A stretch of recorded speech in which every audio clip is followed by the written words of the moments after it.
this is most of the band that in Rhizomata, most of the guys in Rhizomata are very prog metal guys, right? And then I walk in with this, and I'm just like, I'm all about the groove. Like, let's bring this on. Yeah, that's why I fucking love bands like 10-4, right? And fucking Welborn Road. Yeah. Have you ever? Who was that band that did Ruffling Feathers? I don't know why I thought it was someone that Slash was part of, but they did a cover of that. They did Ruffling Feathers and they did Sex and Candy. Mm-hmm. It's just he just has a great voice. It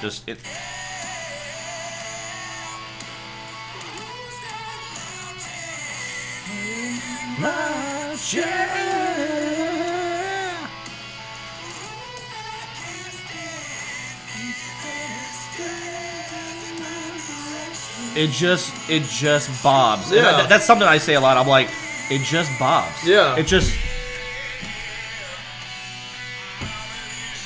bobs. And I love that. I'm like, if you get people to bob, you already won them over. Yeah. We were talking about this before when we were talking on the phone. Mm-hmm. It's like the whole deal with like an English class. You just got to get that hook. Right. And then once you hook somebody in, it just... then you've got them, yeah. It's over. It's over. And it just bobs. Yeah. I love bluesy stuff. I love groove, especially groove metal. Good lord. Yeah. That and like doom metal, like from like the doom sound. All right, let's throw some headphones on. Yeah, do it, gentlemen. Hello, everyone, and welcome back to another episode of the Music Chronicles podcast. I'm your host, Angelo Sarmiento, joined as always by my co-host, Shane Holmunez. How's it going, man? Hey, it's good. It's good. And for the very first time, we got a brand new fucking guest on the podcast, someone that, believe it or not, is not in our fucking band. I know. For once. It's insane. Is fucking Josh Mckee of Rhizomata. How you doing, man? Doing pretty good, guys. How you doing? Doing good. We're good. We've been hanging out now for close to an hour, I guess. You've been here just hanging out. Something like that. Yeah, it's been about an hour, yeah. And we've just been having a good time. Oh, it's been great. Already talking music stuff. I mean, there's really no way of getting around it. Yeah. As soon as the door opens, it's like, all right, music. Let's talk about it. No, seriously. I mean, that's literally, that's what happens every fucking time I come over to record one of these episodes. Like, we'll get into conversation. It's like, shit, stop. Save it for the podcast. Like, save it. Right. Absolutely. We'll have nothing to fucking talk about. So juicy. We gotta keep it going. Right, yeah. Yeah, man. So, real quick, before we really get started, how are the levels looking? Pretty good? Levels are looking pretty good now. Pretty consistent all the way around for everybody? Now that I'm not doing my obnoxious intro, we can fucking, like actually fucking start it. Like, awesome. for realsies this time. Dude, thanks for coming out. Yeah, seriously, man. Dude, I'm glad to be here. I love being around y'all, and it's super fun. It was really good getting to hang out with you guys over at the show at Grand Stafford. Oh yeah, dude. We had a great time. I missed that. We had a great time, and it was very the venue is kind of a surreal thing because when you go to Acadia and all that stuff, but like when you have the Grand Stafford, it's very. You get the good, the feel of, the Texan small town, almost like a saloon thing, but very updated, very loungy as well, and it's just a good vibe. Did you have a chance to go upstairs at all? I did not. No, I actually did not get to go upstairs. It's got a really fucking, cozy lounge area upstairs, and, you can even, watch the show, from the balcony, but it's got, fucking sofas everywhere. It's all, lit up. It's really nice Apparently, up there, they actually put a curtain up for the back room back there. Oh, did they? I just found that out today, yeah. Oh, shit. Because I didn't even go up there last time whenever I went to their show. Mm-hmm. But... yeah, it apparently it's almost like they have it green roomed off, you know, for big bands because that's kind of what To Whom It May did. Right. When they played there, they were like, everybody was like, sorry, I'm getting a phone call. Everybody was like, yeah, To Whom It May is all upstairs, and we're like, oh, okay, cool. Yeah. I didn't even, because last time we went up there, we took pictures and did all kinds of stuff up there, and it wasn't blocked off in any way. Right. So, but yeah, it's a fun venue. They definitely upgraded their sound system quite a bit. Like last time we were there, it was super loud just for being the sake of being loud, and at y'all's show, it was actually really even. I didn't even have to put ear pro in. We we were there, and this is nothing complaining really about the venue itself. It was when we watched back the live video because I guess one of the wives actually live streamed it. Nice, cool, and. There was some level of inconsistencies with the leveling. I guess the sound guy was just trying to figure it out the majority of our set, and he did mention that about the second and third song that he probably had it all figured out and ironed out. Right. I mean, other than that, the venue itself was actually a good vibe. That's all I can really get of is that you can go in there and it's just like, this is kind of cool. Yeah. Well, and you were the second band that played, right? Yes. Right. Yes, we're the second band. And and we've talked about this in the past. When you're the second band playing at a night like that, especially whenever you have a bunch of bands getting on and getting off stage, and you have all this stuff. Unfortunately, the first couple bands are usually the experiment band for the sound guy. It always is, dude. And we aim usually. I mean, I'm sure y'all agree. Like we try to aim for like the middle slot. Just feel like so number one, get the bands out. But at that point, you're like, now we're not playing too late. There's a crowd, and at that point, you're like, all right, I'm pretty pumped up. I had maybe a beer, whatever your little ritual is. You have a little bit of a ritual. You're already like, okay, everything's set up. There's no worries now. Now we're just like, we could just get our stuff on stage, play, and we can really enjoy our night. Yeah, and that's the one thing that we try to do, in our band is like get on and get off stage as quick as possible. Yeah, I mean, because the last thing that you ever want to do is just like eat into somebody else's set time as well. It's like I would feel so fucking horrible. Oh, do you? Yes, I do. Yeah. So what happened? So we were playing in. Should I mention names? Okay, well, you mention whatever you want to mention. There was you're comfortable with. There was a band that we did play with at 19th Hole recently. To save issues and drama, this band is not a major touring band, but they are a touring band. Okay. And singer's a bit of a prima donna, and they were an hour and a half late. And then they came up, and then whenever they set up, they spent 35 minutes setting up. We didn't even get to play until 12:30. We only had 3 people to play for. When were you scheduled to play that night? We were supposed to play around 11. Oh, wow, and you didn't because hit the stage till 12:30? They set us back. They took long. They complained about where their table was because apparently we had the better slot, but we were also there. We were punctual. Yeah. And, professional. Yeah, right. Is the correct word. Granted, they were coming out of Austin. I will say that. They were coming out of Austin. But, I kind of feel that if you're going to make an Austin trip, you're going to make a trip across Texas, regardless if it's a couple hours or not. Yeah. Take the extra couple hours to at least get to Houston, screw around for a little bit. Kind of settle in a little bit, maybe get a hotel room. Whatever you need to do to settle in, then do your show. Yeah. So if it's you're not a driving from that rush. far, absolutely. Right. And I kind of feel like that's a whole day experience. Even though it's a couple hours to, get from Austin to Houston or whatever, it's still kind of a whole day experience. Yeah. So, if you're going to play that night, get there at noon. Go travel around, go chill. Yeah. And that way you it's go not like a rush. see what's around the fucking city as well. Right. Or at least around especially if you're not from there. Or at least around the venue. So that way you're like, okay, this is kind of what to expect around the venue. Yeah. And that way you can just kind of chill out. Yeah, because whenever we play with you guys for the first time at Scout Bar, like I usually at shows I'll go up with a buddy of mine, Isaac. He's a pretty big part of our crew. Always like helps he's out. An official member. Like now. I mean, he's an official member of like Submit Thy Will's crew. Like he always helps out with like merch and gear and stuff. Yeah. Love that dude to death, like a brother. And like he and I, usually drive up to shows together in the same car. And whenever we went to Scout Bar, like literally, we wanted to be as early as possible, and we just fucking hung out, checked out like the sushi place that was next door. It was fucking great, man. Well, right, and like that place near Scout Bar is pretty solid because like you have all of that that sushi place, you had that Korean barbecue place that's right there, and we actually did the Korean barbecue place before we went and played with y'all. Nice. And I mean, it kind of feels a little expensive for what you got, but it's a very shared experience for $50. Right, seriously. Oh and so like I'm a bigger guy, so of course like you're grilling these little slices of meat, and you're like, man, I kind of want to be stingy, but you have like like could you put 6 or 8 people at a table, and you're like, dang boy, I want to eat all of this. That's a nice grilled onion you got. It'd be nice if you put a little bit more on my fucking plate. That bulgogi. that Korean barbecue bulgogi. See, I always get into it now. I always have an issue eating before a show. Maybe it's just because I'm the singer. But it's like I have to make sure, like at our last show at Acadia, like I was like, man, I have to eat something. Like I gotta eat obviously before the show to have enough energy to go ahead and do the show. Right. Yeah. But when you're singing and you have to worry about doing that, you got acid reflux that starts to happen. Right. Start to fucking like belch. Yeah. And I threw up in the last show. Oh, did you really? No. I never came out.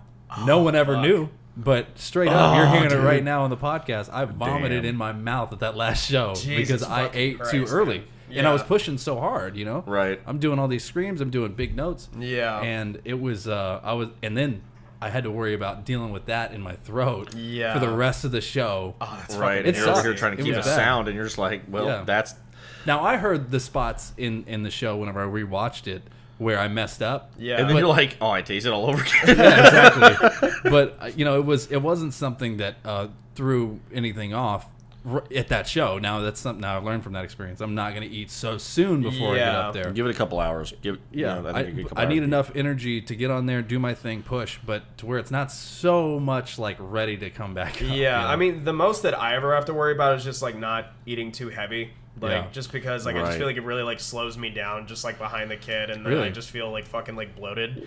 Like you being as physical as you are behind the kid, yeah. Yeah, I mean, literally, I just, like, as long as I don't eat too heavy, I'm fine, but I never have to fucking worry about, like, singing with fucking vomit in my mouth. Jesus. sucks. So, gotta make sure you have 30 minutes before you jump in the pool, kids. Right, yeah, seriously. That's right. 30 minutes before you jump in Yeah. the pool, kids. You gotta let it digest a little bit. Some of those childhood rules, man, they hold true. For whatever like, reason, through God, adulthood. it's still here. Here's how soon it was that I was eating before performing. Mm-hmm. I was in the car chowing down, right? And then Jen comes and knocks on the window like, hey, they're asking you for sound check. I'm like, Yeah.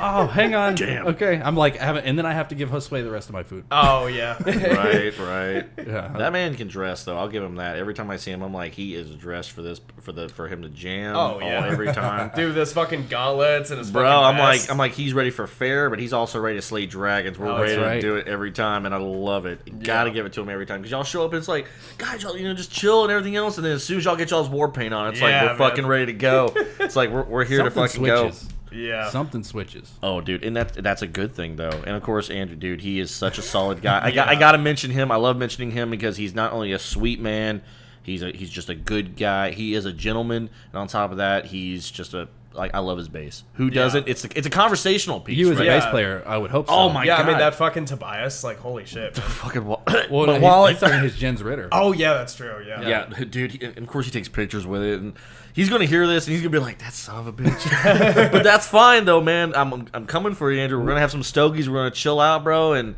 we're gonna take pictures with your bass. It's gonna be awesome. 'cause- Yeah. We've mentioned it on the podcast in the past, but he's like 10% scary Viking, And, like, 90% silly goose. just 90% Right. silly goose. it's the initial walk up. You're just like, Yeah. holy shit. I'm gonna name drop these guys, and I'm sure we've talked about this before, but I don't know if you've heard this. Okay. But there's a band called Junk Bunny, and Okay, we are playing with them. Yes, actually, I think we're so. playing You with them guys at are- Warehouse Live. We're actually they're playing with them. Yeah. they're Nice. good dudes. They're Okay. great musicians. At the time, there was only two in the band. It was a two-piece. Yeah, it was just, like, the drummer and then the singer guitar player guy. and he Yeah. had a bunch of pedals, and he was really good with those pedals. Oh, yeah. I mean, he had like vocal harmony pedals and all kinds of stuff, and they made a full show out of just them two. It was That's great. impressive. And- Got the white stripe thing going on. That's Oh, impressive. yeah. That's pretty impressive. It was awesome. But we got done playing over there, and they were headlining. They were headlining the night, and he wanted to come up and like he was intimidated to talk to me Right. at first. Right. And then he went and he wanted to say something like, "Hey, that was a great show," to Andrew, and he walked up and just kind of went, and y'all are so nice, and, and it's then just walked like away. Right. And Andrew was like, "It was a great, thanks, man, appreciate it." Like they ended up having a conversation. I mean, he's like literally the most like the nicest fucking person you'll ever Oh, yeah, meet. dude. But like just the way he looks, and especially like whenever we've got the fucking war paint on, like Oh, yeah. he looks a lot more intimidating. he's than, Vikinged out, yeah. dude. He Oh, you know, straight up, He yeah. has his Mjolnir on his hand. He's ready to go, dude. Yeah. He's- Right. And you know what? That's a good thing is that he comes off humble. But he's just a really chill guy. He loves to play live. Yeah. It's his like biggest love with the I band sp- is playing live. Yeah. If I spent like 10 grand on bass, I think I would. Like and he takes pictures with that guitar, and I'm just like, bro, that is a relationship. Oh yeah. And that's okay. But Yeah. he said it himself. He's like, I deserve great things, and that's okay. And I'm That's like, good, man. Yes, Yeah. sir, you do. Yeah. So it's You work your ass all. off. I long enough, respect you that should man. get some good stuff. That's why I mentioned him. I respect that man. He's a great guy, and I look forward to hanging out with him more. Yeah. Good Awesome, guy. man. Good guy. Well, I think we're gonna get into some actual questions, That's fine. Let's go. and we're gonna go real basic. How did you get into Rhizomata?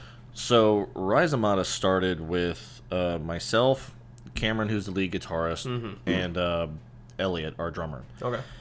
And during COVID, it was Cameron ended up moving closer to me, and there was conversation of getting the band back together, kind of restarting up some old stuff. We haven't played in over 10 years at that point. Were you guys called Rhizomata at the time? No, Rhizomata actually stemmed from Elliot, he played World of Warcraft, and that was actually the name of his shaman. And Rhizomata means, in Latin, elements of thought. Ooh. Give or take. Okay. And because it kind of, to me, it brought up the whole idea of like the, oh my god, what was it's a damn bumper sticker. It's that coexist. Oh, Yes. yeah. Where That's it's got, what like, it kinda, all the religious, like, right, symbols on right. it. It kind of reminded me of that, but it's like, everybody is different. Everyone has like a kind of a feel that they bring to it, and it's just a kind of a coexist thing because it's an element of thought. So it's just everyone has their own little element sort of thing. Right. And at the time, I really didn't. I will admit, I really didn't care for the name. I was like, all right, I feel like we're going to be. If it's too much of a conversational piece, it just that's all we talk about. I get that. Yeah. And so it's not. It's like, what can we get it out to? It's memorable, but it's not like I have to keep explaining it. Right. So, and I'm not saying that with y'all, but it's just. It's a thing. Yeah. It's like sometimes it gets too complicated, and sometimes with music, especially with writing, sometimes it's overcomplicated. And it's not sometimes it's complicated enough where it's all like, okay, it's either too boring, too long, whatever. Yeah. And it's not, you lose the feel. When I first heard it, I was just like, how do I say it? Yeah, that's usually what we get, and they're Yeah. like Riz, right? And we're like I hear Rise Riz all the time, and it's Rise. So in our first single was Rise Up, and it's Right. and It's so we made a spelled joke, like it, yeah. right? And we actually made it as like a play on the words of our brand name. And that is like basically our triumph song. Yeah. Just it's very the underdog coming and Yeah. coming back and actually kicking ass, and that's Yeah. really what it's all about. So we end up finding out that in elementary school that Chris, our singer's mother, works at, I believe, if I remember correctly. Kitties. Your fucking cat's like all over again. Damn man. kitties. It's a never-ending problem. But it's all good though, man. At least they're having fun too. So, but Yeah. I found out almost a whole middle school, or at least a second grade class, absolutely loves it because there's no cussing in that song. It's just more of like an energetic, positive thing. Yeah. And they're all about it. And we found out about that recently. I was like, that's cool. Like second graders listen to metal. Like, That's fucking awesome. and we're playing at 200 BPM, by the way. And I was just like, that's impressive but was it as we get older, they get younger. They're picking up quicker than we did. Yeah. So, and I started at 10 or 12 years old playing, guitar. they have a lot more resources than we Right, did. right. I And mean, now- even us. And Yeah. Right. I had, oh my God, I had a book and a CD Yeah. to start off with, and then you had the Ultimate Guitar tabs, and then Yes. But I think you probably know this better. Looking up concerts and watching them play, Oh, yeah. dude, and you're just like, okay, he's hitting that tom Yeah. right there, or whatever, he's like, all right, and of course I used to love System of a Down, 3 Days Grace, Yeah. and Amazing. just I'd watch all them play live, like if you care for System of a Down, they had the Big Day Out in Australia, Right, their yeah. concert, and I'd watch that, and I was like, that's how they play Sugar, that's how they play like. Yeah, you Yeah. can break it down and actually Right. see what their fingers and what their Yeah. arms and what they're doing. Because a lot of the tabs was based off of just hearing. And I Right. think that was actually great for our generation, is that we actually were basing everything off of the ear. We were forced to. We didn't really have much of a choice. Right, yeah. And And I a think lot of people were tied to books. Right. They would get a Metallica book and say, "Oh, I want to learn how to play Inner Sandman." Like note for note. note for Yeah. note, but those notes weren't correct. Right. It's not the way they that actually they got played tabbed it. wrong. And I think Yeah. someone else tabbed it. They didn't tab it. Someone else Yeah, tabbed exactly. it. And then later on you have like, these big YouTubers are like, no, that G actually rings. Yeah. Whenever you're actually going and doing it. So like, no, this it's is a not pinch doomed. instead of a bend Right, or whatever. Yeah. Right, yeah. And so whatever technique is actually getting lost, and then now it's overplayed. Yeah. It's a great song. It's a great song. I love Metallica. I still, Black Album. It was definitely a major hitting point for them, and I applaud them for it.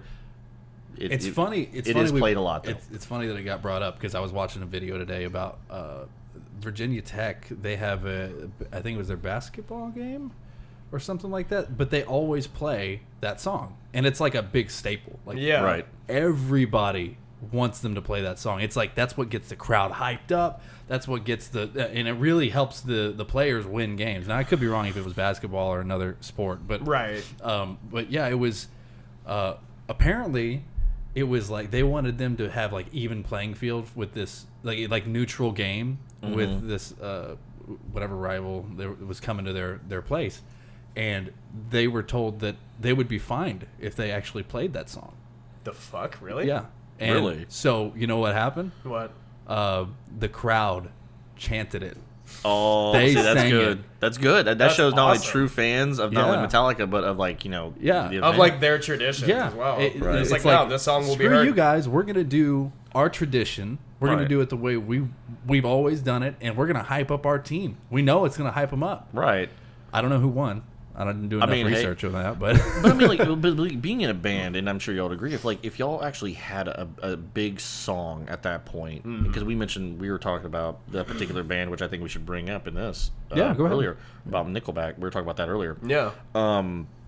If you have such a following over just one song, and it's now becoming like a hometown staple for like getting people pumped up and stuff like that, I don't think I could ever, even no matter how rich I am, like stupid Lars Ulrich rich, could ever Bono, whoever, I couldn't ever bring myself to go, you know what, I'm gonna rob them of that tradition, I'm gonna find them, you know, like I couldn't ever copyright them. Yeah. I could never do it, you know, like I just, at that point I'm like, I'm flattered that they even give a damn about me. Right, Yeah, exactly. Because I'm still going to be that humble guy from Houston. I'm still going to be like, yeah, dude, like, this is They're like so many people. Cool. Like, it's impacting. Yeah. Wow. Like so many people like care about like something that you made. It's like, how could you like in any way, shape, or form try to fucking take that away from that? Right. Like, How dickish is that? yeah, seriously. Like, it's more than what we made it. Like at the time, we're just like, oh, we're making it because we like doing this. Like this actually means more to them than it almost does to us at this point. yeah. Like why take that away? Like, don't get me wrong. Obviously, when you make a song and it's your baby too, and everything, you know, of course, you want to make sure that you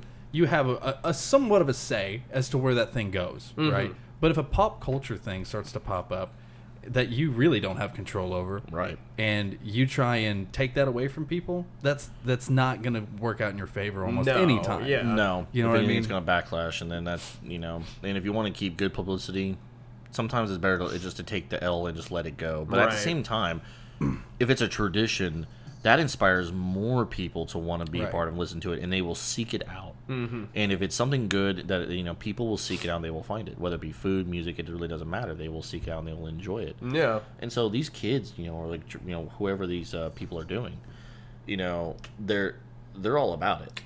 So, and it's something that, you know, I think, you know, like we were just talking about, it shouldn't be restricted. Yeah. By all means. So Yeah. But so anyways, so Rhizomata, how did you get into it? So, I'm so sorry. No, we it's got off okay. track. That's how this happened. We bro. all started on we all myself and Cameron had the conversation in 2020, and then we got our drummer Elliot involved because he just moved back from Amarillo. He is an electrical engineer, phenomenal guy, sweetheart of a man. He just moved back with his fiance, his girlfriend, significant other. He just moved back with them, and they're over in like the NASA area. They just moved back, and we were talking like, okay, we got a drummer, we got a bass player, and we got a guitarist. Let's just screw around. Yeah. Cameron got on the horn with getting Cubase, and we just started doing stuff. It was kind of a weird mix of like, you know, timing and stuff, because by the time that we had 4 songs, we were, you know, COVID restrictions kind of went down. So we were actually able to hit the ground running with COVID restrictions loosening up. And our first show was at the White Swan in East Downtown. Yeah. And we actually packed it out. Nice. So, of course, it's mostly people that we knew, but we did actually pack it out. And for a first show, it's pretty solid. If you Yeah. can get people that you know to a show to pack it out, that is impressive. Yeah. Oh, yeah. And, of course, you know, it being a smaller venue, but we did yeah. pack it out like 80 people. And we're just like, bro. I mean, still, that's nothing to But in the Swan. like that's nothing to like, you know, look over, man. Right. The fact that like for a first show, especially after so much time like writing and trying to put in all this work in your music because you can't play it live, Right. And then you finally get to, it's like that's fucking awesome, man. Right, and we keep every so often we look back at the video of the Swan, and we're just like, and people have mentioned like y'all have just gotten better and tighter, and that's really what we want. Yeah. And on top of that, anything that we do record, we do want it to be authentic and not fake. Right. And which comes, I guess, to a point I wanted to bring up about like how most music now, at least to me now, is that a lot of music now is very post production. And very like robotic. Right. Yeah. And, you know, we'll get into that. But when it comes to Rhizomata, yeah, we started in 2020, and it was myself, Elliot, and Cameron. Nice. Ideally. Cameron starting it first, you know, obviously being guitar, then I followed up. And at the time, I was playing a 6-string LTD bass. Nice. And so you've dabbled in the 6 strings. Right, I did. It's just that bass... You know, every guitar is a different, you know, a weight, different, you know, feel instrument. But damn, that bass was heavy. I feel like I was just carrying 50 pounds of just straight wood. Yes. And it's not between my legs. And it's just, God, man, all jokes. But no, baby carrot guys. So, We are humble people here. Trying so hard not to peek the mic. God. But no, I keep reminding myself to like fucking lean I back know, when I dude. start laughing. lean back, cough to the side. Yeah. That's it. Cough, guys. Turn your head and cough. But no, Sorry, you're our experiment today. it's all good. It's all good, man. We're getting laughs, but we've been very experimental with what we want to do, and trying to. Our big goal is just to be different, and we've spoke of this, but I feel like it's a point is that the music scene's been kind of it's growing, but I think at some level it's very stagnant, where some people either they just play what they like and they're not willing to grow and be different, and then some are actually making that change. And I've noticed that the people who do stand out actually have almost drastically, like overnight, been really successful. And we've noticed success pretty fast. Yeah, we actually picked up and was running pretty fast. And I hadn't heard of you guys until we played with you, and now I just see you guys everywhere. Yeah. You know? yeah, and that's great. We got to thank Cameron for our for doing our media stuff. He number one does that for work, but he he's a solid guy and he does it. He just knows how to put it out there. But we also, every so often we run ads and we try to actually. We're trying to play the internet game because really that's what we all have to do. We have to. Yeah. And that's the only way that we can actually get out there is playing the game. We have to play the game like everyone else does, And a lot of times, like with food, music, something like that, you see with your eyes first, and then you're like, Right. okay. Yeah. Yeah, exactly. So you got to play the ad game. Yeah. And every so often we'll throw $20 at it. We'll let it run for a week or two, especially for big shows like Acadia or whatever, and or not Acadia, but like Scalp or like bigger venues. Yeah, And right. We'll let it roll for a minute, and then that way we try to get as many people as possible. So. Yeah, we really try. When it comes to your point on the music scene and all that stuff, and how some people kind of seem to get complacent, I think we've talked about this before, but it comes, in my opinion, it comes down to, this really comes down to the Houston scene. Is Right. all I can really talk about because that's all Right. I've ever been in. Right. But this scene is very cliquish at times. Yes. There's only certain Yes. bands that run with certain bands. Yeah. And because they have this certain sound, they only like to play with these like 3 or 4 different bands. Right. And I get that. You want to kind of stick around with bands that make you look good on stage, absolutely. But we've played shows with southern rock bands, and we played shows with bands that do a lot of electronic stuff, and we try and keep it as open as we can because Right. you never know who you're going to meet. Yeah. Right. I mean, at the end of the day, really, like any gig that like you play is an opportunity. Yeah. It's like you never know who's gonna be there. You never know like what could happen. Really. Yeah. Funny story. Actually, it's not really so funny, but it was actually really interesting. So I went to a show with my wife, and we were hanging out, and we're watching Relevant Saints. Oh, and yeah. she heard them on the radio because 94.5 was pushing their stuff out, not last year, but the year prior. And I was like, "You've heard the band that is headlining," and she's like, "Oh," she's like, "Well, they're kind of playing some stuff, I really don't recognize." I'm like, "You'll know." Well, we go there just on a date. It was just an off night. Nice. I was like, we're supporting the scene. Let's get out there and hang out. So we drove to Scout Bar, and while we were there, we actually met the drummer for Saliva. Oh Nice. shit. So we actually got to meet somebody Nice. from Saliva through Chris Harding, and we said hi to the guy. And at the first, he was kind of nonchalant. I was like, "Hey, nice to meet you. How you doing?" And so we're talking, and then Chris Harding goes, "Man, just so you know, he's in Saliva." I was like, "Oh, damn, nice. It's nice to meet you." And of course, that's inside, great. I'm like, Yeah. trying to turn it to the side. It works. Oh You're my fine. God. And just like, and so he goes away, and I'm over here thinking about, so how do you feel about Click Click Boom on like, how do you feel like playing on Teledeg at nights,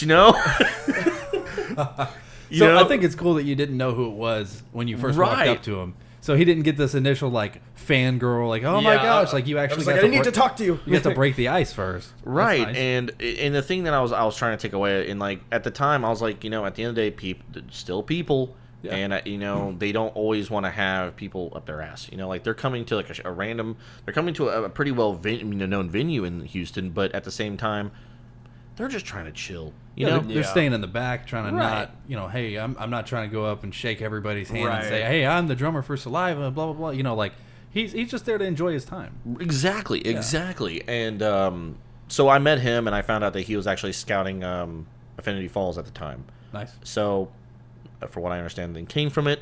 It's a shame, but he was present. I actually got to meet him. I was like, that's pretty fucking cool. And I actually got my info to be sent to him. We actually got our info sent to him. Never really had to awesome. follow back, but at the same time, it was cool to have the opportunity. Yeah. you had the opportunity. You know exactly. what I mean? And that's really where we're going down to. Terror Fest is a great example Oh, for us. yeah. When we Oh got my God, yeah. We That got must've to been meet cool. David Ellefson and hang out with him. bastard. And I always fuck up how to say his name, but like Vinny Appice. Appice? Yeah. Is that how you fucking say his name? I think yeah, so, the yeah. drummer of Dio and Black Sabbath. Like, Oh Jesus. my gosh! I mean, I was fangirling so hard. Yeah. Start fanning yourself. Dude, Hey, seriously, no, same here. And like, honestly, I like, because like I'm always so fucking like worried about like if I run into like somebody that like I'm a fan of, that I'm gonna fucking bother them. Like I tried to avoid them as much as possible until Shane fucking literally shoved me towards Vinny. Like, hey, there's Vinny, go fucking talk to him. Like, okay, hi, Mr. Appice, how you doing? He's over here just like, bro, I'm just hanging out. Yeah, bro. he was just like, hey, what's up? He man? was so fun, He was man. great. They were, and it's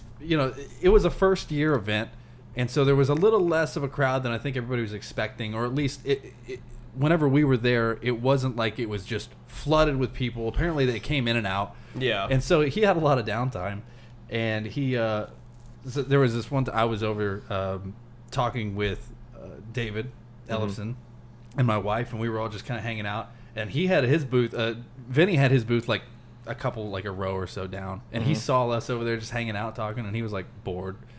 Poor guy. So he came over and he started hanging out with us just to chit chat and Dude, see what hey, we were talking That's about. pretty awesome, though. Yeah, man, and so we basically got to spend a couple days with them because I went back and made sure that I did the contacting and all the stuff that needed to happen, all the networking. Yeah. And then I actually the guitar I play, my Red Schecter, that it's signed by both of them on the that's headstock. awesome. Yeah, Pretty awesome, and then though. right there on my fridge, you can Yeah, I see. can see the picture. That's awesome, Yeah. though. I think probably why the crowd wasn't very big is because it was just by them as names, not so much like, oh, it's Dio. Well, It it was- showing up. yeah. Whoever. Yeah, you it know, was the then big would be event.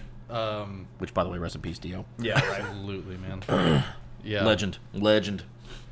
But that's cool. I'm super like happy that you guys are getting such good success right off the bat. I mean, the band's been together since 2020.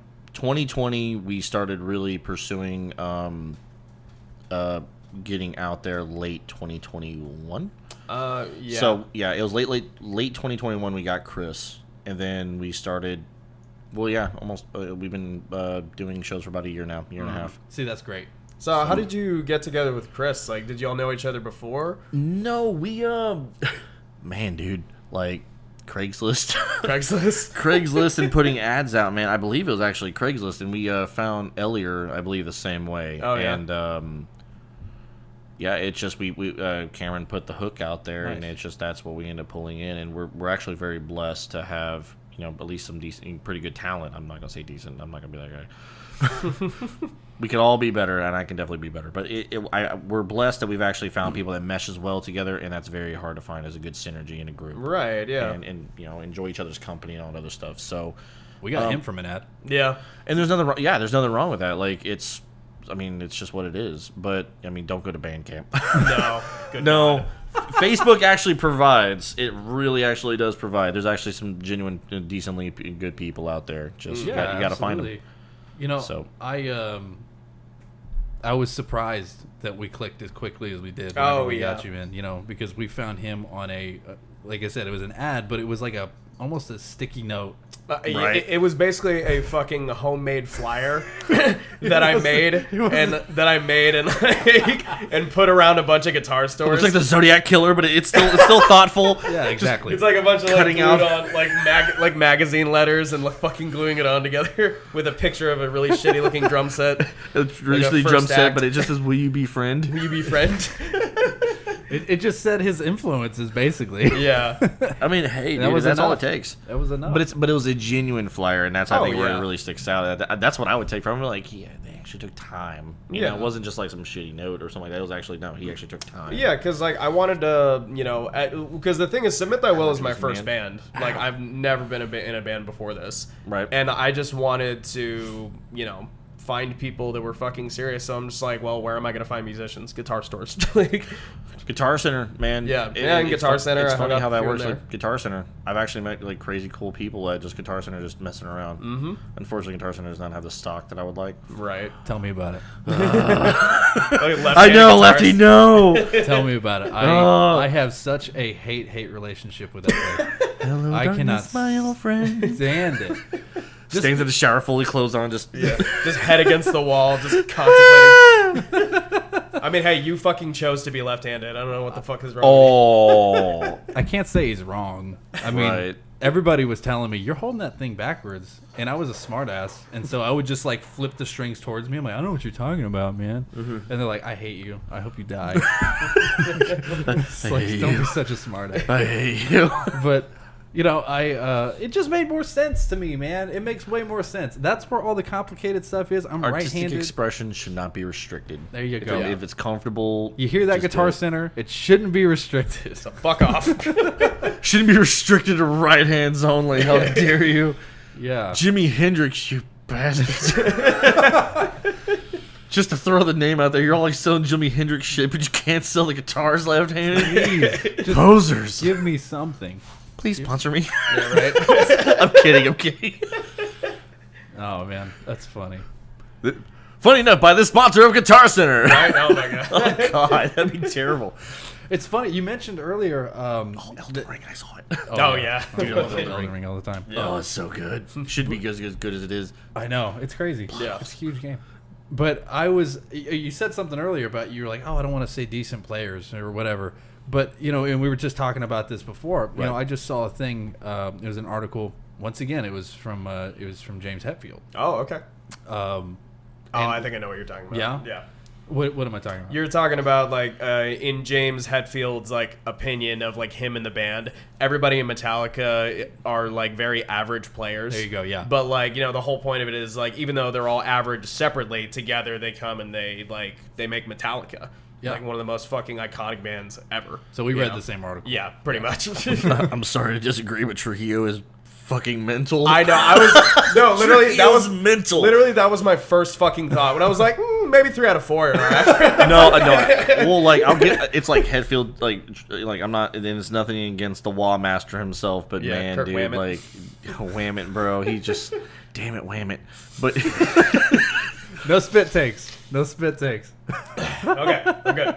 I saved it. I'm good. he did it. Good job. He has done the deed. But anyway, no. I mean, but Trujillo. I saw a video of him around the time of some kind of monster or something like that. He was doing was a flamenco. Oh yeah. Oh my my gosh. god. It's And- insane. And it's like everyone's in like the comments below the video on YouTube was hilarious. It's like everyone forgot he's a musician. Yeah, right. I was like, but yeah, Little he did everyone know that the best guitarist in Metallica is their fucking bass player. But I honestly, that actually brings up a point about oh my god, what was the previous bassist Townsend, Jason Newsted. Newsted, yeah, Yeah. he was a phenomenal bass player as Oh, well, yeah. and singer for that much. He actually, he actually was phenomenal, and I don't Oh, think yeah. he got as much credit after the fact, but definitely solid. You know, yeah. Oh yeah, if you look solid. at those old live videos, like he really fucking brings the energy and those fucking like screams that he does Oh, to yeah. support Hetfield, like oh my god. Well, Hetfield, he even admitted that he blew out his voice in the Black Album. Yeah. Yeah. So, and that's why he had to do. I loved watching Some Kind of Monster as a We documentary. just Yeah. rewatched it like 2 weeks, like a Yeah, week with ago. Paul. 2 Yeah. weeks ago. Dude, it's awesome. You can't really fault them. I love the fact that they're open, but if anything, I'd use references a lot, even with my band. I'm like, Yeah. it's. Sorry, allergies have been terrible. Oh, bro. you're good. They've been killing me too. But man. You should hear the last couple episodes. I was just like rubbing my eye. And I'm like, I don't have pink eye. It's just allergies. So I woke up and I was like, this one eye burns, and I'm just like rubbing it. But no, Hetfield. I mean, like you see the struggles in like the pursuit for openness and the brotherhood and all that, and that's something that definitely, if you're gonna be in a band, you gotta have. Yeah. that. You gotta. It's. And I don't really feel like it should be something that's compromised. Like you you gotta have that if you're gonna be serious with it. Like You're a understand that- family. right? You're a family. You're a family, and if you're, and it goes down to it. If you're going to be spending money, and before you get big, that's what you are doing. You are spending a lot of money and a lot of time. Yeah. And while there may be some benefit of you get a couple $100 from a show, or Sure. whatever, right? And that's really just going to a band fund or whatever, just to replace It's chords the or something, merch- whatever, right? It's the merch fund. Yeah. Right. It's like we'll spend $50 on some shirts, if we print them out ourselves, whatever. But like we try to make profit more off Yeah. of that. It's just Maybe get enough to go to IHOP afterwards. right. So nice. Gas money back to you from Houston. Right? Oh my god. Basically, but it's until it's a really more of a self-sustaining thing that actually is a payout. It's just you really are putting a lot into Oh, it. yeah. So by all means, at least everybody should be getting along. Blood, sweat, Yeah. tears, money. Right. So be a damn family. Yeah. Well, let's. I got a question for you. Okay. As a musician, right? Okay. I think I overheard you say that you were in band. Yes, I was actually. What instrument did you play in band? So, my family's very musical. So my dad actually introduced me to guitar when I was around 10 or 12 years old. Nice. And it was I hate saying the term, the color, but it's really what it is. It's like that baby shit yellow.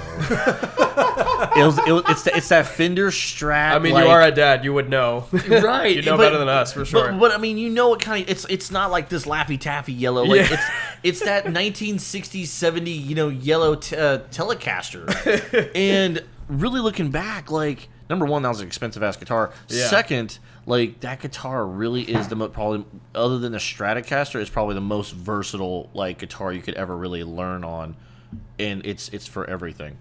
And I didn't really fall in line with the 6 strings. I actually sliced my fingers open quite a bit, fucking around on the bottom E string. Jesus. I think we all, it's just these are leather now, but they weren't always. Right. On the tips of my fingers. And now I play like some 135 on the top end of my bass guitar. I'm just like, whatever, cable wire. I'm over here. I can tow my truck with this. I'm towing the whole band. That is not a carrying joke. I'm not that great. Not that great. But no, for real. But no, I started with that, and so my grandmother actually played clarinet growing up. Nice. So funny enough, my wife also was in choir. So my mom played keyboard, and she did some Very stuff like that. musical family. Very musical family, and Honestly, it kind of sounds a lot like mine as well. and it's just, and even if just as hobbies, it's like, but a lot of them were pretty old school. Of like, if it doesn't provide a paycheck, it's it's just back burner, Right. I think I'm the only person that's actually stepped out. My dad tried a band for a little bit, but they never played shows. They just played. And he played guitar, and of course he had like the full, Marshall 600, JMC 600, or 800, whatever. I think it was the 800, like full, gold trim stack and all that other stuff. And I used to hear him jam Ted Nugent, and Metallica. He loved the shit out of the Black Album. Like that always a great be album. on. Yeah. Of course, it was during that time period of like greatness. So by all means, in the late 90s and all that other stuff, like that's still Right. pretty relevant. But anyway, from there, I started with clarinet in school, and then I went to bass clarinet, and then around that time I was still doing guitar, but I wasn't in a position to really play in school band. But in high school, I actually played jazz bass. I actually got to join a jazz band and play bass in that, and that really kind of opened my mind to playing bass in a group, and I actually got to join a group after that. And that was honestly like funny you saying that. That was literally the same experience that I had, because like my senior year of high school, I got to do jazz band and like be the drummer, because none of the I was already in marching band, but that year, my senior year, none of the percussionists really wanted to fucking play drums, and I had a friend in my section. I played trombone, for context. He was a boner. I was a boner, yeah. Just always boning.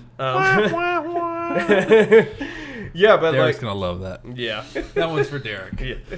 Yeah, but it was pretty much the exact same experience. That was my first real experience of playing drums in a group. Right. Yeah, before, because I mean, I didn't join Submit Thy Will until I was 19, right out of high school, pretty much in my first year of college. Well, y'all are younger. I keep forgetting that because I'm about to be 33, but that's okay. We all got beards. We're all man. And then Andrew comes in, and we're just like, oh, we're not, man. That's not real, worthy. That's a real man. That's what I want to be when I grow up. Well, the band started I'm horrible with dates, but our band started around the end of 2016. Right. It was whenever we kind of really started putting things together. You joined in 2017. Yeah, right? that sounds right. And, we had been writing and doing stuff for 3 years. Yeah, before it got announced, y'all had plenty of material, plethora of material. We had 2 albums worth of stuff right off the bat when we came out of the gate. Right. And, it wasn't like we had to worry about, okay, well, what song are we going to show, or what song are we going to do, or here. We were ready to go. The only thing we didn't have was recordings. Right. Well, now we have a whole album out. We are recording currently. Right. I mean, just last night I was recording, was it last night? Yeah, last night. Did we have rehearsal last night? Yeah, we did. Okay, yeah. So my days are so No, screwed dude, up. same. I don't fucking remember. I'm having what day it is fun. right now. Days are blending. But you know, when we first came out of the gate, I mean, we had tons of material, so we didn't have to worry about, okay, well, now we got to find the time to write new stuff, and now, you know, we got to get, like, we just, but we kind of had the same experience you guys did, Right. with COVID, because we came out of the gate in 2020. Right. It was like, we were like, okay, this is gonna be the first like breakout show. Yeah. And we had that show in February of 2020. And then, like, 2 weeks later, the entire fucking world shut down. Yeah. And we couldn't fucking play Man, after that. that's rough though, because like really you were rough. literally about to start Yeah. pre-COVID, or like when COVID, I guess, was already a thing at that point. It was a thing, but it wasn't enough of a thing it had just to flown shut into anywhere California. down. right. It wasn't enough to wipe out the whole fucking everything. Yeah. I will say this Everyone's though. way of life. I will say this, and this is not political, but it was something I found really cool. They put up video. I remember at one point during COVID that they put up pictures and video of when things like factories in China and other stuff like that. Every factory and all that stuff was shut down, and you actually saw growth and restoration of like the atmosphere and all this stuff like that. And I love space stuff. I've always been kind of a nerd. I've always been a nerd. I mean, come on, fuck it. Yeah. I mean, can't be in music without being at least a little bit of a nerd. Yeah. And but I got to see, like, you get to see like these NASA photos and all that stuff of like that, of like you actually see like the environment adjusting and all that stuff like that. I was like, that's really interesting. I'll have fucking to cool. check that out. It's really interesting what you get to see, because it's like they shut it down in like a week or two after that. It's just like, and then you see a month and all that other stuff, and it was just like, wow, like that's kind of Yeah. fuck everybody. Yeah, right? It's like an instant, like, we told you so, and I'm not making a speech out of that, but yeah, I thought it was really cool, like how Yeah. like just the No, that's shutting down of interesting, stuff, though. like you actually notice a positive off of it, of things actually stopping. And while there was a little bit of, while people did struggle, and that's a terrible thing, it was actually kind of interesting to see how like the planet Right. actually moved on from that. Right, yeah. So anyway, back on the music. Y'all broke through in 2020. Right. We started our thing in 2020, and then the world shut down. Right. And then we were like, well, what the hell are we gonna do? Like, you know, we were just getting ready to really start doing shows. Yeah. And so we just is that when we really started recording? I mean, Like, we started gathering the stuff to record it. yeah, I mean, we pretty much just went back to doing, I mean, like, what we were doing already, which was just writing. And then because we knew we weren't going to be able to play shows for a while, we were just like, okay, let's fucking, like, make plans. Let's try to save up money for this gear, so that we can actually fucking record something. It was during Right. that time that you got your drum set, wasn't it? Yeah.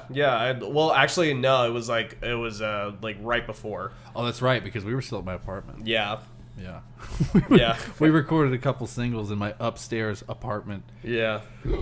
Yeah, luckily it was electronic drums, but I mean, still you hear. they don't, Yeah. they That don't kick matter. drum, yeah. The neighbors were not too pleased. We tried our best to be very like open with them, like, hey, look, this is the time we're gonna do it, from this time to this time, you know, just work with us. And they're like, yeah, no problem, man. And of course, they say they're cool for like the first couple times, Yeah. then like the welcome is just burnt completely. Try out. Just- like barely even the first time.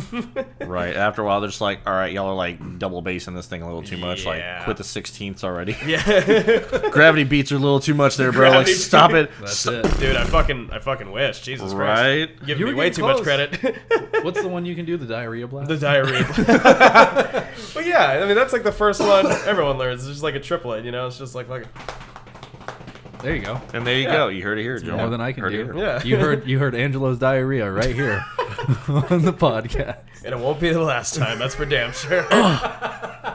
Indian food. Yeah. Chipotle. Is that black beans? Protein. But no, so I mean, we did the same thing, and we actually tried. We really were putting out. We put 4 songs out before we actually really got running. And when Chris came in, and I give a huge shout out to him in this. When he came in, he hit the ground running hard, and it wasn't about him really writing anything. Like he didn't actually start the writing process with us until later on.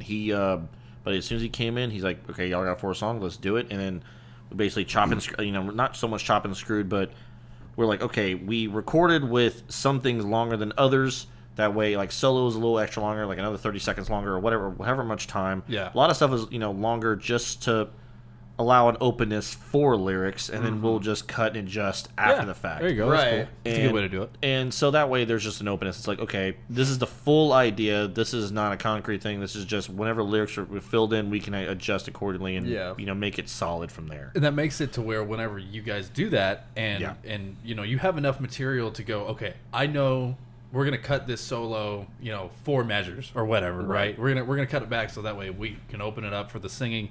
You can go, okay, well, out of the solo that I've already written, these are the parts that I want to keep within this, and you can shift it around and adjust it as needed. Oh yeah, that's a great way to do it. Rise Up was actually, it was like 5.5. It was like 5.5 minutes long originally, and then when we went to record in Austin, I think we brought it down to like 4.5 minutes. Okay. So and then we had. Because we have 2 guitarists in the band, there is always this talk about forever a solo in a song, and I'm supportive of that, but I'm also not supportive of that because and this goes back to some kind of monster conversation. Is that, and I'm sure y'all remember, it shouldn't be forced, but it should not be a thing. It should just serve the song. Serve the song. And we actually don't our song "Barely Breathing" is actually our next single we're actually working on right now. But but that's what we're pushing out, and we're actually tracking that and kind of getting that cleaned up. We're actually cleaning up all of our demos that we have on SoundCloud, so shameless plug. Absolutely. But, check us out on SoundCloud. All of those demos will be taken down eventually, and we will be having fresh new material that will actually be I think it will be our finalized recordings of those songs, clean cut, ready to go, and I'm assuming we're going to be having an EP this year. Nice. Have it all out. Man. Have it all out. That's what we're hoping for. Sweet. So, but back on the Rhizomata history, so Chris came in and he just started slamming songs out. He's just like, all right, if we're going to do this, let's get a show. He came in, we started knocking stuff out. We had a show in late February. I think it was February 25th, if I remember right. So he just started knocking them out of the park. And when we had our first show, some sloppiness, but first show, it's what it is. Like everybody's anxious, everybody's playing a little fast, and it happens. You get those stage jitters, my guy, and Cameron definitely had it, and dude, every time I get on stage, I sweat my ass off, dude. It's so bad, and people were like, wanting to shake hands and give hugs, and I'm like, look, I'm trying to help. I'm a big guy, and I'm trying to help you. Like, dude, I'm like really gross right now. Like I feel terrible. Like, just let me go step outside, have a few minutes to cool off, and thank God some of these shows have been actually really cool outside. So I'll just step out. Texas weather. Go outside. You never know what it's gonna be. Right, and at that show at the time, dude, in TMI, it doesn't really matter. I walked outside, and it was so cold that day. It was cold and rainy. I walked outside, and I was so hot from like just sweating and everything else. It just like steam was coming off of me. Yeah. And I just stepped outside. I mean, that's literally me every time. I'm fucking drenched after every show. His bald ass head is just like psst. Yeah, it's like the stove was turned on. I feel like if you're not, it's not the room that's hot. It's really like the lights, bro. Like, and then I make the joke afterwards. I was like, this is why rock stars lose so much weight. They just snort cocaine off a hooker's ass, and then they go sweat off everything, all their calories on stage. It's like a sauna. Yeah. And you get on, and that's what I feel bad for Josue because he is just slaying dragons. Yeah, and that leather probably is not light, bro. Probably not. If it's legit leather, it's probably not that light, and he's just It's going. not legit leather. It's not legit leather. Heavy, it's pleather. It's still hot, whatever it is. It's thick. It's layered and thick, and man, dude, he gets into it though. But like every time I walk off the stage, I'm like, ugh. And of course, I'm like trying to carry. I'm sorry. Every time I was trying to carry my stuff, I'm just like, ugh. It's just constant swamp ass. As soon as you get off stage. Well, I mean, and I feel for you drummers. It's like if you don't even a fan, it doesn't really matter. You're just like, no, not really. Do you have a fan back there? I don't. I need to get one, but I do not. I told there's Elliot, outlets out there for it. I told Elliot, I was like, or Elliot, sorry. There's too many L's in the damn band. To get one of those, like, go to like Home Depot and like it doesn't even have to be very fast. It's just those big ass. Yeah. Oh yeah. And just like it's circulation. And you're just like, yeah. It's a little orgasmic, and I feel bad for Elliot. Damn. He did it again. Damn, it's every time. It's every time.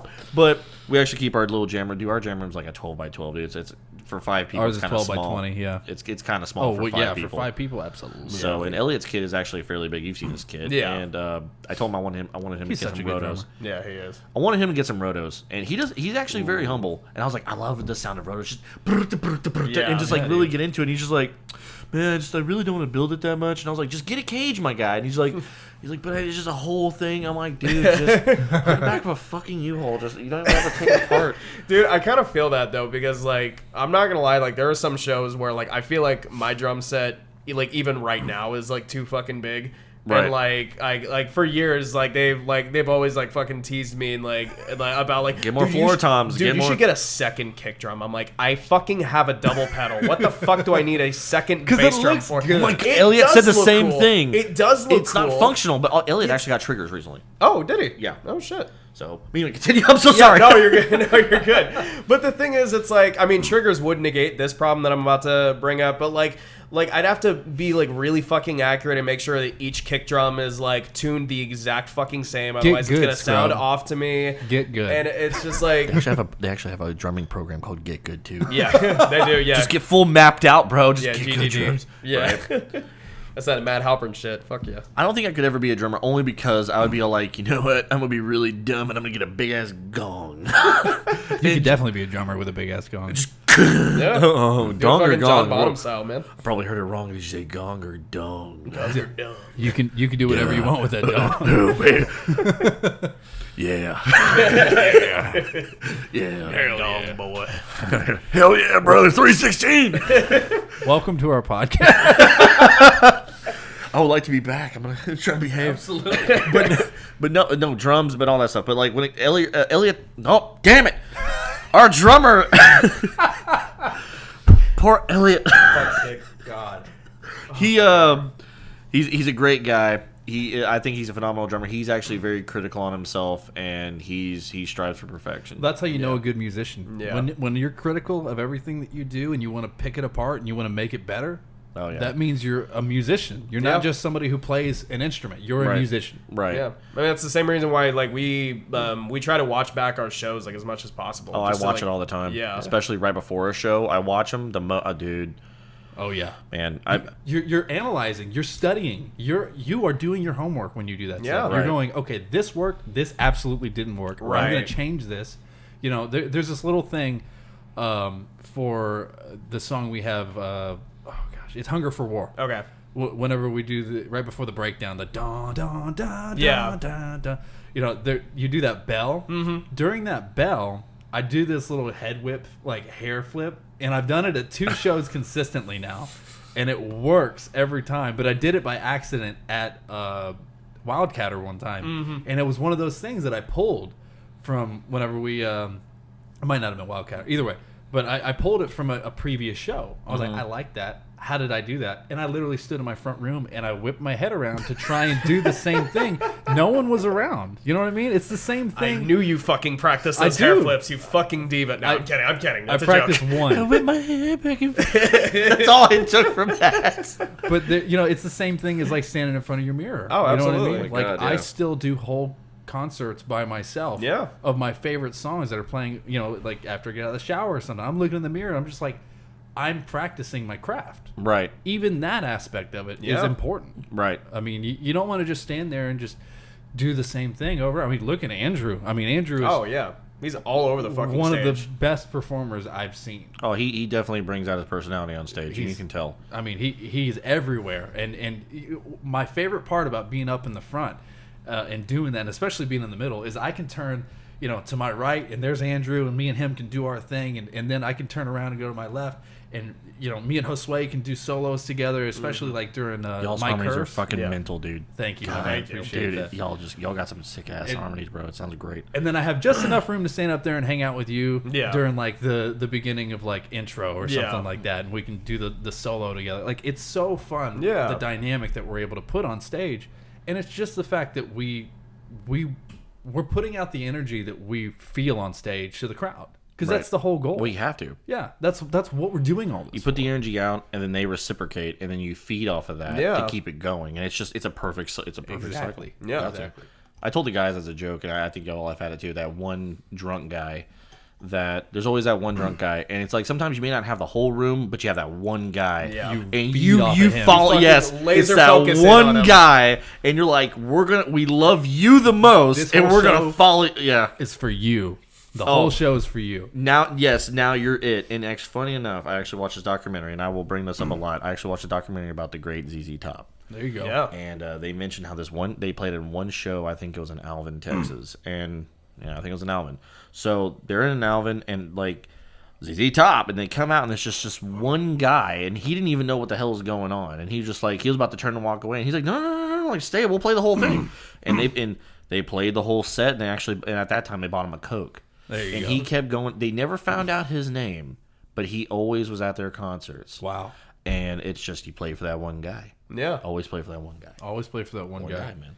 Yeah, I mean that's, we had a good crowd over at Scout Bar when we played. Yeah. Oh, but yeah, there was definitely a handful of people that I remember that were really getting down to our music. Yeah. Right. And the whole crowd, they seemed to be having a really good time. Oh, yeah. But there was just a few others in the crowd who were having the best time. Oh, yeah. you know? Yeah, dude. And that's who you. I mean, even when you have a good crowd, you're still focused on those people who are really having. You notice them. Mm-hmm. Oh, yeah. On stage. I mean, if you're ever in the crowd and you're at one of your favorite band's concerts and you're having a great time up at the front, they see you. Oh, yeah, they know. There's not like a wall there. Right. No. They see you. They see you enjoying it. And honestly, you're making the time for them even better. Right. And the idea is that they want to come back. Yeah.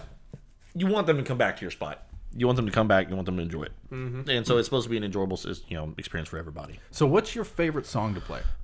Favorite song? How about let's start with this. What's your favorite cover, and then what's your favorite original that you guys play? Oh, my God.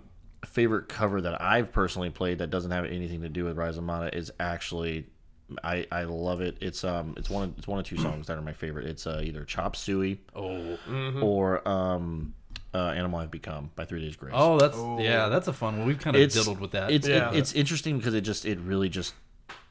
Yeah. And it just kind of it's the bob, bro. It's just get the damn bob. It's just a bob. As soon as you get the bob going, it's just Bob the Builder that shit. Yeah. So you get the bob going, and you're banging your head, and you're just getting into it. But those are what I personally like to play. Now, when it comes down to covers, have y'all ever watched that show or that movie Euro Trip?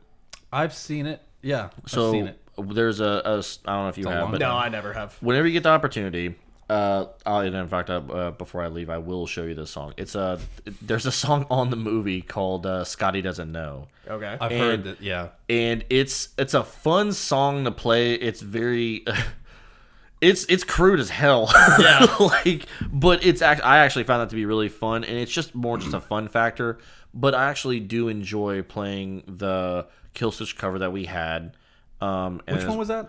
Oh my God, it wasn't Mike. I'm so bad at this. It was End of Heartache. Oh, that's right. We played End of Heartache, and then we covered Bullet for My Valentine. Yeah. I love that cover Dude, from you guys. I love covering it. It's actually really fun. Like Shane was over working our fucking merch table. Yeah. And I went off on my own just to check out you guys, and as soon as y'all I was already having a fucking great time and enjoying your guys' show, but as soon as y'all fucking started playing, it was Waking the Demon, right? Yeah. As soon as y'all fucking started playing that, you have to understand, Bullet is one of Shane's fucking favorite bands of all time. Oh, he was getting into it too. Yeah, dude. As soon as I heard y'all fucking start, I was like, oh my God, wait, Shane's not here. Wait, dude, come back. They literally drug me over, they're playing Bullet, get over here. And I was like, fuck over here now. Okay. I was like, watch the table. And I heard that.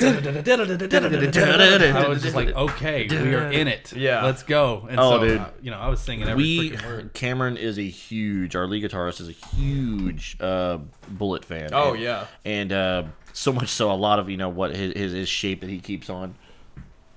Hey, Jen. Hello.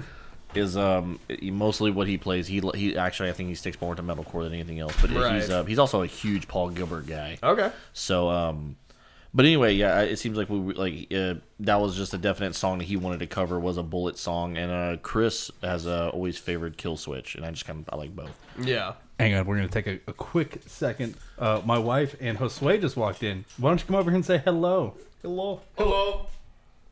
That was great. You can actually, You can come over here. There's 3 microphones now. Yes. Hello. Oh, that was so sultry. So nice. So silky smooth. Smooth. What's up? What are you doing? Thank you. Just bring my stuff in before we leave. Oh, okay, yeah. Because you're chilling here tonight, huh? Yeah. Yeah, We were talking recording. about your gorgeous outfits at the show, and dude, it's gotta be thick and like I was like real leather. Like that's gotta be heavy, right? Like heavy, and then of course you're just burning up the whole time. And of course I'm bald too, so like I actually shaved my head before shows. I haven't done it in a while, but dude, I feel that, and you're just like, God, everything. And it sucks because with the makeup, I have to be Like speaking to the mic, bro. Come on. You can share my mic here. and especially with the makeup, you gotta be super cautious of it. Oh yeah, it's just You don't running wanna down. smear it, and then like I have like white on. Dude, I love that post that I saw about you losing the pick. I lost it. I was like, dude, my hands get sweaty too. I play bass. Yeah. And I'm just like, there is no way around it. I actually will my whole arm will just be thrown off, and I'm just like, this is why I don't play with a pick. It's just gone. Yeah, no, it's playing without a pick on guitar. It's a little Oh, bit yeah, harder yeah. than a bass. But no, dude, I gotta laugh out of that. I was like, dude, this is a real feel. Yeah, Poor guy. I laughed whenever. Oh my god, I loved it. I thought it was great. So what's the stigma as a bass player? Yeah, like with the picks. For me, it's a visceral experience. Okay, so y'all already know the feel of new heads for you for drums, but Right. new strings for us. For me, it's new strings, dude. It's something. It's like about. It's the only way I can describe it. It's not like to the point of orgasmic, but it's just like you have those new strings, and it's like everything feels great. Yeah. But with me, it's kind of like an all the time thing. It's an all the time thing where I can just feel it on my fingers. I feel like there's a little bit more of a control factor Okay. in that. Okay. With pick, I you get more attack, right? You get more attack, you get all that. But I feel with sure. bass, it's supposed to be a visual experience with bass anyway. And I'm probably overthinking my position, but I do think of it seriously. Like we have two guitarists in Rhizomata, Right. so my position is supposed to be the surrounding noise to accent you, but also accent the guitarist. Right. Yeah. So, but I try to be just the factor that's supposed to be the feel good, warm hug outside of the thrash. And that's really what I aim for, and that's what I kind of look just at. being like a huge support. Right. Yeah. And for me, it's all about the groove. Yeah. So that's really what I go for. I really go for like that support, but like that feel, because most people turn up the bass anyway and things. Right, So yeah, you want to have that good feel and that good support. Would there ever be a situation where you would feel like it would be better to play with a pick? It probably most bassists have conformed to the pick, or they just actually enjoy it. But a lot of, at least more metal bassists, prefer a pick because of the attack, and it's probably better for it. If you're playing with distortion. Yeah, if you're using, at least for whenever you're using heavy distortion. And I was telling the guys earlier, I don't know how much you know about dark glass, but I have a dark glass microtubes X7 pedal, and it's like a dual distortion, so I get low end and distortion at the same time. glass It's, is good. it's a parallel sound, and I run that through my Kemper. So I don't even have to bring like an actual head or anything else. Like it's all there, and I just plug it all up, and I'm just good to go. And all I have to have is a backpack, both basses, and my showcase. And Dude, that's fucking awesome, man. it's when you carry like an 8x10 or 4, like you carry your half stacks, even just a half stack. But I used to have a full fridge, like an 8x10 on our first show. And Dude. I actually fell down the stairs with that thing. Like it was only 3 steps down, like at that time, because we were already fully down. But I was like, nope. Yeah. Still having all that weight come down. on Right. you. So I can deal with like a 30-pound box and Right. a backpack with my Kemper and my actual pedal for my Kemper. And, it already has a power conditioner in there and everything. And the Kemper has its own tuner and all that other stuff. So Right. I don't have to bring a tuning pedal. And I just run my X7 through that and plug it into the house, and then you got bass. There you go. It only sucks when some venues do not have that, and you'd be surprised on how many don't. There's a place called Rock Noonies that's actually right across from Scout Bar. And it's a phenomenal place. Y'all should go. It's more of a lounge-like place, but it's a younger crowd that's usually there. Younger meaning more like below the age of 25. Okay. But it's usually packed out. So if y'all get the opportunities, look up Rock Newtonies. It's on the other side of 45 near Scout Bar. Whenever y'all get a chance. So what are the hookups they don't have? You were saying they don't have. They didn't. They actually didn't have a sound stage at all. Like it was like they had the stage, but you had to bring your own equipment for that. So that's like bring your own sound guy, bring Right. your own equipment. Got And it. we actually had to bring our singer Chris actually has a PA and a sub, and I had to actually be hooked up to his sub and all that other stuff. Wow. And, right? No, actually, no. I brought my half stack to that. Yeah, I brought my half stack to that, which I have a PV 4x10 headliner, and then I have a 600-watt head. So like, how does the sound go? Like, They just ran it through the PA, so and that was it. That's what we had to do. So yeah. But like it's just some shows are like that, but like that's the only drawback of the Kemper. No, that's bringing me back to like our old rehearsal, like how we used to rehearse. Right. Like especially at your aunt's barn. Oh yeah. Like we were in literally, a we barn used for to I just rehearse in my aunt's big freaking metal barn with Oh, dude, the with a PA acoustics, system bro. and an acoustic drum set as well. Like me just literally just me trying to tap as much as possible while also still trying to give that energy for a fucking metal song. Yep. We were doing covers. We were trying to do a cover of Pantera at that Yeah. time. There We you were go, doing yeah. Unbroken. There you go. Yeah. And it's just it just rattles the whole thing. And just It was insane. oh, it is the tin roof feel. It's Yeah. you know, a raindrop. literal tin roof and tin walls. Yeah, but no, your aunt since then has upgraded it. Oh yeah. You know, Yeah.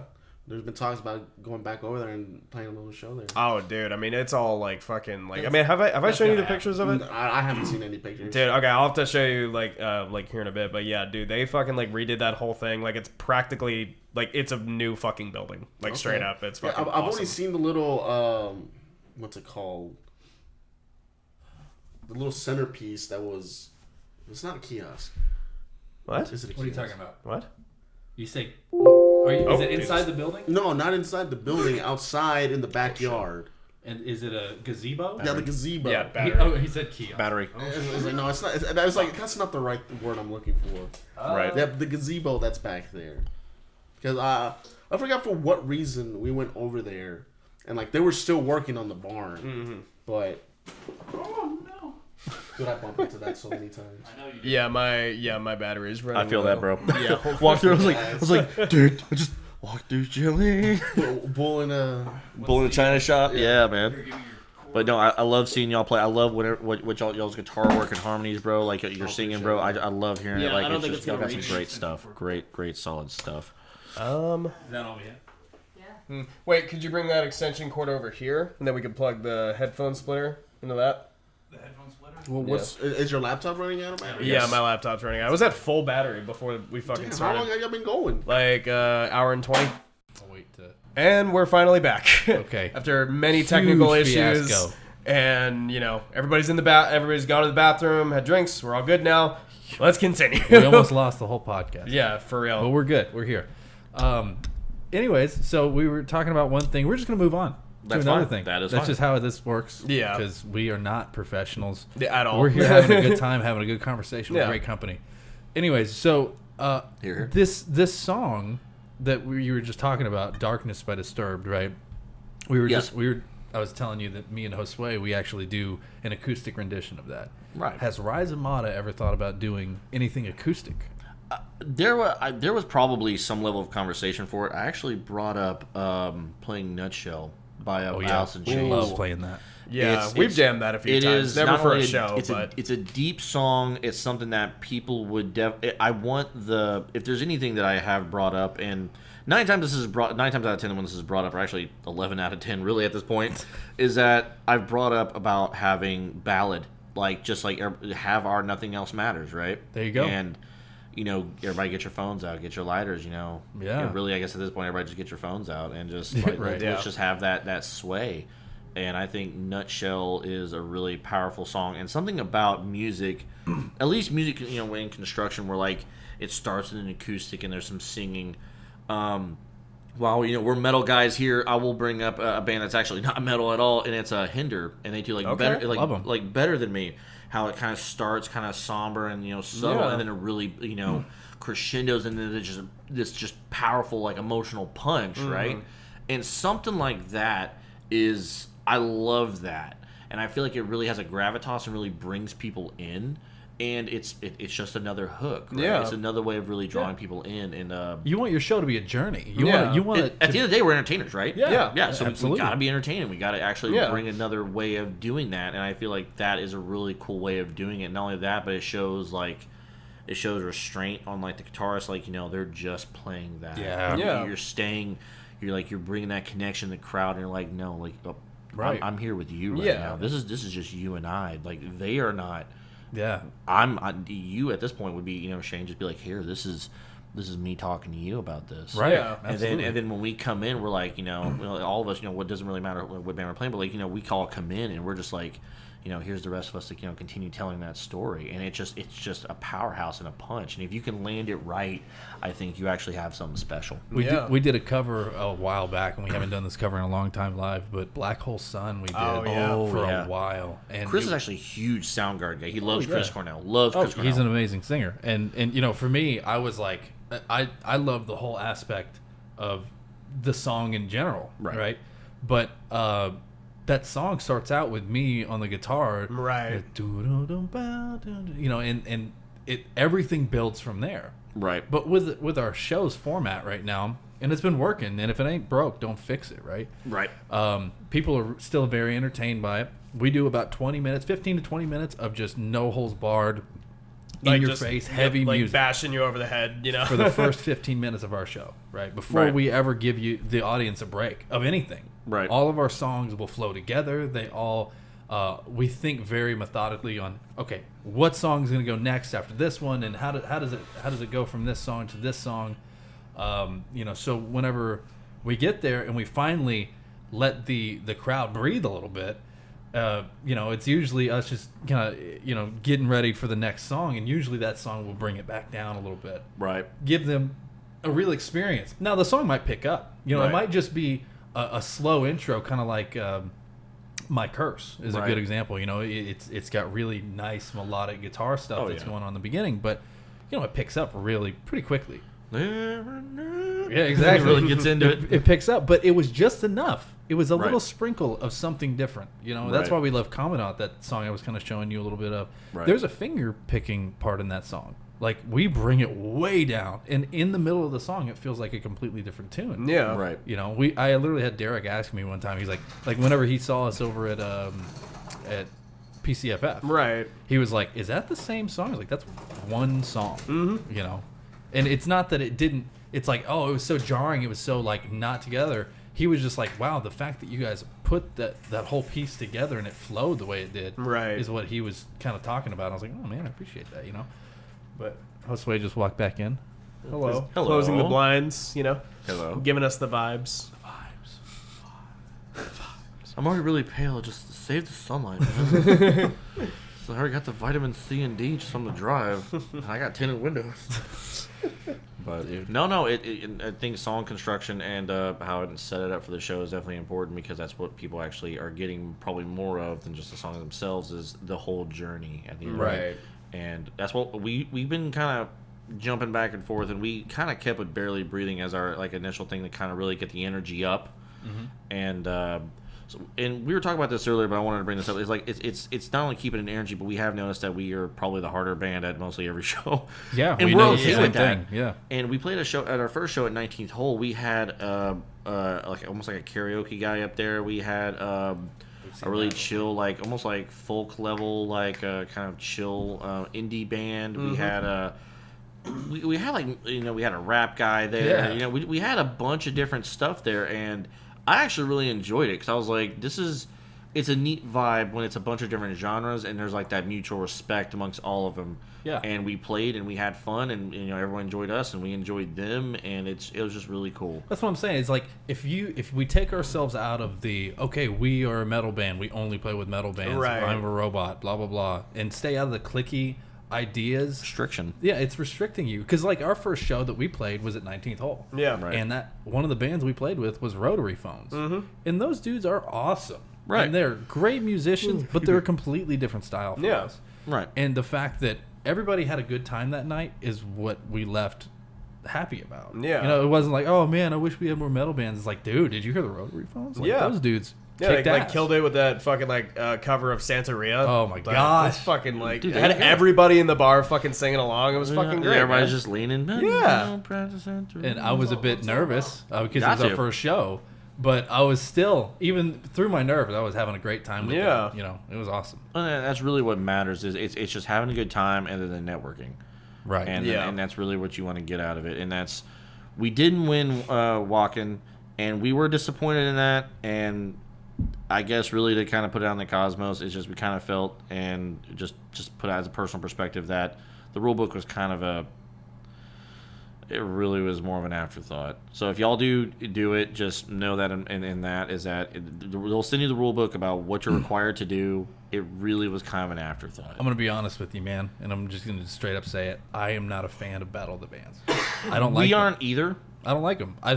It's just that's my opinion. Popularity contest is really what it turns it's into. just because I think that the rule book is always overlooked. I don't think it's just your right situation. I think it's in most of those things. It was incredibly biased, and that's why I think that if we ever got to play at TerraFest with y'all and we actually had the same lineup of judges and all this other stuff that were there or whatever, I think that would have been a better show. Number one, for the people you're meeting, but you're probably getting a better, not really reaction, but a better judge of the whole thing, because while they may be biased in their own right because they're still people, you're probably going to get a better either criticism or reaction. Genuine result. Yeah, and they were giving genuine feedback to all of the bands, which I think is pretty fucking cool. The fact that they were there and they took the time to really consider the fact that every single band is like putting their all into their performances, and that they have this panel of judges that are all fucking legends, right? And they're just like, no, they actually give a shit about what we have to say, and we could help them. I don't know how we forgot to mention this earlier, but Richie Ramone was one of those judges. Oh yes, I saw that. Yeah. I mean, there were serious cats. I mean, these people have traveled the world and they've seen everything and they've done everything. Yeah. So, and that's it's not only really respectful, it's actually mind blowing that they were here and they got to see it. And of course, I don't think Houston gets enough credit, or at least the Houston metropolitan area, from Huntsville, Conroe, the whole around the whole area, gets a lot of credit for music because everything usually comes out of like Chicago, New York, a lot of the other cities, Seattle, right? And so like Toronto, and so it kind of just all sticks around there. And I'm kind of waiting for like the music scene to really blow up and hit around this area. I think it's about time. I think the only way that that's ever going to happen is guys like us doing what we're doing. Yeah, right. We have to keep it alive and keep the pulse going. Yeah. And we were talking about this earlier, but I wanted to bring this up. It was about the whole Dave Grohl thing. He mentioned that it was about not only that rock isn't dead, that people, because we're talking about technology taking, kind of taking away the feel of people, the visceral feeling of actually playing an instrument. Right. And that at some point, because my little cousin did this. He actually was doing DJ work. Funny enough, his name is DJ, but he actually did DJ. Work. DJ. Exactly. Exactly. And now, DJ. Exactly. And my grandfather's a DJ, and his also name is DJ. So anyway, DJ. It's senior. Oh God, the inception.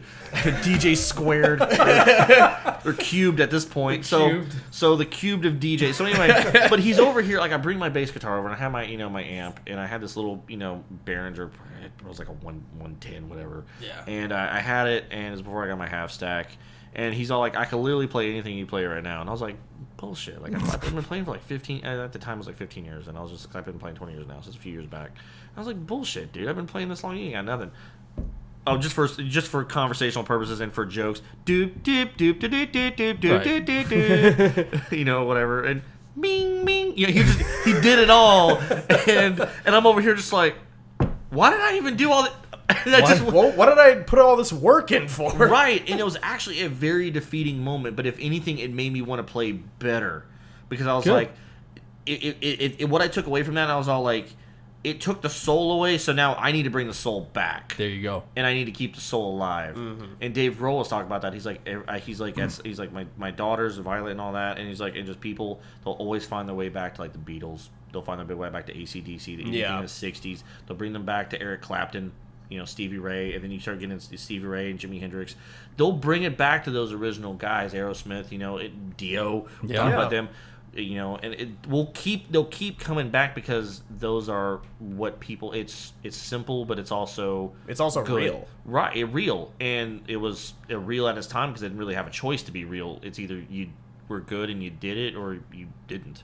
Yeah. So, but with that in mind, it's something that's really important to me. Just really keeping that soul going in that. Yeah, that's good. I mean, a lot of people would have taken that and just gone, "Oh, this is bullshit. Why am I doing all this?" Right. But you let it fuel you. Right. And I almost forgot about this, but this is what Grohl was continuing with, and he's all like, the thing, and because it was the conversation of what do you look for in a band, a live band, a local band, and what is something that's actually keeping some bands from actually making it? And he said, it's the show. He's like, it's the live performance. He's like, you can have the best damn song out there, recorded. I want to see a good show. If you have a good live set, it has to be. You're in business, absolutely. It's the entertainment value. That's what people are going to be paying to see. Yeah. So really, at the end of the day, like they want to see that fun. So and that's something that upon mentioning, I'm sure everybody's going to be taking that with them. But I think about it every time. I'm just like, as soon as I get on that stage, I put on my guitar, I put that strap on, and I'm just like, I'm feeling it. Yeah. Penetration and getting deep. So getting deep in this conversation. So it's flopping everywhere. So I could not. I'm sorry. no, you're fine. But that's what he was talking about. Is just that it's really the live performance that really dictates how far people go, and that's what actually he looks for whenever he sees local bands, whenever he's traveling or whatever. Not he's just like it's the live performance. Yeah, it's like right now. I don't know if we've mentioned it yet, but our next cover we're doing is "Wrong Side of Heaven." Yeah. By Five Finger Death Punch. That's gonna be good. We're super pumped about it. You just got to get the solo down. Yeah. That's literally it, and then we have the song. You got it. But I believe in y'all. But when it comes Appreciate it, to bro. that song, right? Like Five Fingers, great. And, Oh, yeah. But I'm not going to pay however much they're selling tickets for. Let's just say it's lowball and say $60 a ticket. Right. Right. I'm not paying $60 to go see Wrong Side of Heaven, just because it's them. Like I want to see their awesome show that they always put on. Yeah.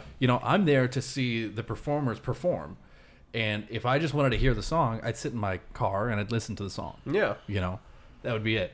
Right. But it has everything to do with the energy, like we were talking about earlier. The energy you put out to the crowd is why they're there. Right. That's why I go to a show. Right. We just saw Anthrax and Black Label Society and Exodus. Oh, dude.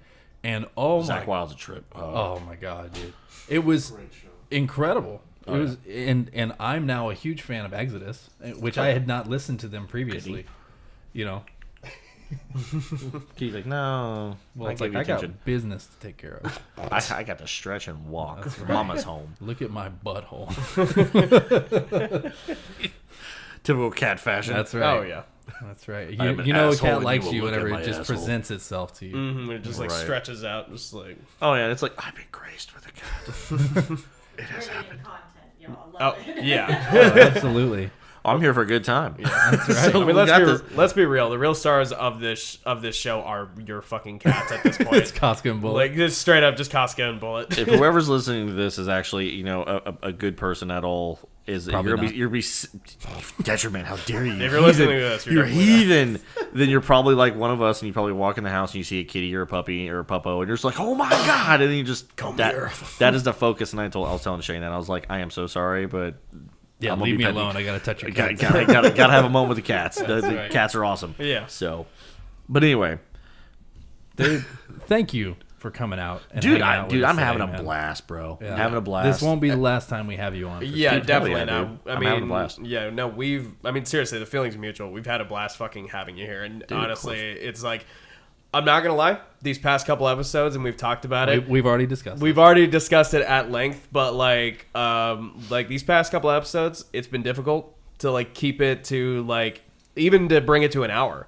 But straight up, this time fucking flew by and it was fucking easy. Dude. Right. Yeah. Shane and I spoke on the phone we're always on Facebook, and I'll have to get your number. But Yeah, everybody take my number. I don't care. Yeah. We were talking for almost 2-3 hours, bro. We Yeah. just kept going, and it's just simple and got great energy. Great friends. I'm brothers, man. I'm Absolutely. enjoying. Yeah, I'm loving. man. I'm enjoying. I'm great. I've met y'all, and I'm looking forward to more times, bro. It's gonna be great. Absolutely, man. But- We'll get this whole podcast thing figured out when it comes to getting it all set up and streamlined, because this is Right. you're our experiment. Sorry. Yeah. Dude, sorry. no, it's But, fine. After You were we, the opening band for this podcast, as far as guests go. Damn it. it's a never-ending God damn cycle it. curse. And Josue's sitting over here. He doesn't have headphones or a microphone, but you got anything you want to say, my man? I'm gonna take Shane's mic. Go ahead. Zip it up and zip it down. All right, that's I that's fucking Josue. hate you sometimes. I love you to death. You're my brother for life, but goddamn it, bro. Right. I don't know what we expected. I don't really. know, yeah. I mean, At this point, it's just we knew full what on. we knew what this was. I Our handed him a failure, microphone. our failure was expecting, honestly. Well, Dude, seriously, we'll get you out again. Absolutely. Maybe we'll have another member of your band with you. We'll just see. We'll see what happens. We'll see what the future holds. We never know. Yeah. Right. You know, and that's the beauty of all this. Are endless. The possibility. You could have said something like that, you know, earlier. I don't regret it. Oh my I know God. you don't. He's just full send. He's like, I don't even care. Full send, bro. Absolutely. It's all good. Just we're streamlining. It's all good. Well, we have a tradition when we close it out. At least I do, with the old Asta Pasta. So, guys, thank you guys for tuning in. Appreciate it. And Asta Pasta. Y'all please. Later.